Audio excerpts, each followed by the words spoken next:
kababayan. Maraming nagulat po dito kay mga kababayan. Kay Bam Aquino dahil nag-number 2 siya mga kababayan. Sa survey mga kababayan, hindi naman pumapasok sa survey itong si Bam Aquino, kadalasan na sa 14 o kaya 13. Kaya itong survey malayo sa katotohanan mga kababayan. Excuse me po. Isipin nyo naman, ang palagi pong pinapalabas sa survey mga kababayan yung si Erwin Tulfo, si Bongo, ayan na, di ba? Si Tito Soto, si Lacson, si Bato. Pero si Bam Aquino mga kababayan, di lumilitaw yung pangalan. Marami ang nagtataka siguro. Ako hindi ako nagtataka na mananalo si Bam Aquino. Talaga naman sinasabi ko, papasok to, number 10, number 11. Basta pasok sa Magic 12. Ang nakagulat lang mga kababayan, nag-number 2 siya. Ayon sa mga eksperto, malaki ang nakakuha ang boto nitong si Bam Aquino sa mga kabataan, mga youth voters, saka yung mga bagong mga botante, saka siyempre yung kakamping, tapos dala-dala pa siya ng INC, solid vote ni Marcoleta. Siyempre hindi naman po pababayaan ni Senator Robin Padilla yan, kung inyong maalala mga kababayan. Sinabi ni Robin Padilla kaya lang number 1 daw siya nung tumakbo siyang senador dahil kay Chris Aquino. Kaya sinuportahan din siguro ni Robin Padilla yan sa kanyang mga kapatid na Muslim community. Siyempre sa mga DDS, siyempre dadalhin din yan. Tapos doon sa mga BBM supporters, siyempre may boboto pa rin dyan. Kung basta ko nakinabang po sa dyan sa awayang Marcos Duterte, si Kiko mga kabayan, number 5. Sipin nyo yan tatahimik-tahimik sila. Pero nakita nyo naman, si Bam number 2, si Kiko number 5. At ang nakagulat mga kabayan, si Marcoleta. Sipin mo, number 6 si Marcoleta. Iniisip nga natin, hindi papasok Kahit sa survey, hindi makapasok sa Magic 12, di po ba? Pero number 6 po, napakagaling po ng ginawa ni Marcoleta mga babayan. Sigurado na ipag-usap sa kakamping yan. Siyempre, INC yan, dala-dala ng INC.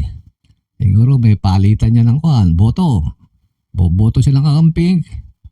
Boboto nila si Bam Aquino.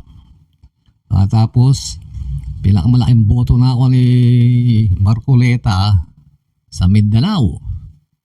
Siyempre yung mga DDS kay OJC, binitbit siya yan.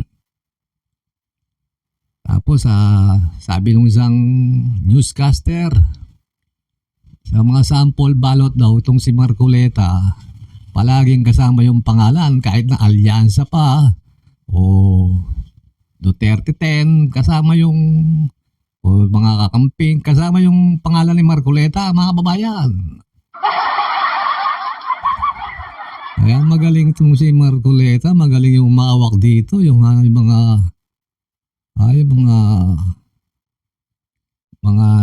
bata niya O ba naman, ilang taong kang palaging number 1 sa TikTok? Sa social media, magaling pong magpakalat ng mga balita yung mga bata ni Marcoleta. Yung pangako ni Marcoleta, mga babayan, abangan natin. Sabi niya, pag 1,000 yung kuryente mo, libre na. O kailangan matupad yan. Pinangako mo yan, Marcoleta. Total, tapos na eleksyon. Tuloy-tuloy na po yan. Doon Doon sa mga natalo, nadaya daw sila. Number 1 pa rin si Bongo, number 2 si Bam, number 3 si Bato, number 4 si... Sino ba yung number 4? Si Bato. Number 3 pala si Erwin Tulpo, mga kababayan. Tapos number 5 si Kiko Pangilinan. Number 6 si Marcoleta.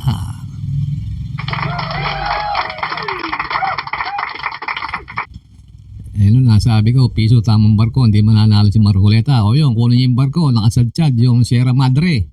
Nakasadsyad sa yung BRP Sierra Madre, nakasadsyad dun sa Scarborough. Pwede nyo nang kuhanin, mga kababayan. Yung mga, panito mga kababayan, yung mga nagsipanalo, yung mga ginastos nila, mga kababayan. Siyempre, sabi nga nung pag tumakbo raw senador, pinakababa, kulang 1 bilyon yung gagastusin mo. Ang tanong mga kababayan, paano nila babawin mga nagastos nila niyan? O tapos, siyempre, uupo na sila sa Kongreso. Malapit na yung impeachment. July na. Dumarami ang company BP Sara na lagdagan. Etong si Marcoleta, sigurado, boboto yan para kay BP Sara. Bagay, tapos na eleksyon. Tama na yung siraan. Sipin na lang nyo yung pagunlad ng bayan, pagunlad ng bansa, yung mga katulong po kayo sa mga mamamayang Pilipino, doon po sa mga nagsipanalo. Mabuhay po kayo. Lumabas na po ang resulta. Igalang po natin ang nangyaring eleksyon. Kung ano man po ang desisyon, tanggapin po natin na para po sa ikakaunlad ng ating bansa. Mabuhay po kayo. Mabuhay po ang Pilipinas. Maraming salamat po.